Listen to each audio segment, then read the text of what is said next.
If you were crowned Ginoo ni Kapampangan, how would you use your platform to preserve and promote Kapampangan culture in a rapidly changing world?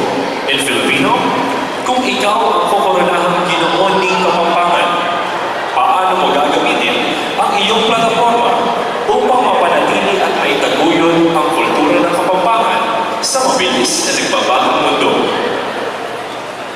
In this fast-paced world, we can preserve and promote our culture here in Pampanga and of course outside the province by starting at homes. We should be responsible in opening conversations about the culture, heritage, and traditions of the province of Pampanga. So I hope to all of you listening right now, may we be that key step in preserving and promoting our culture, because we are not just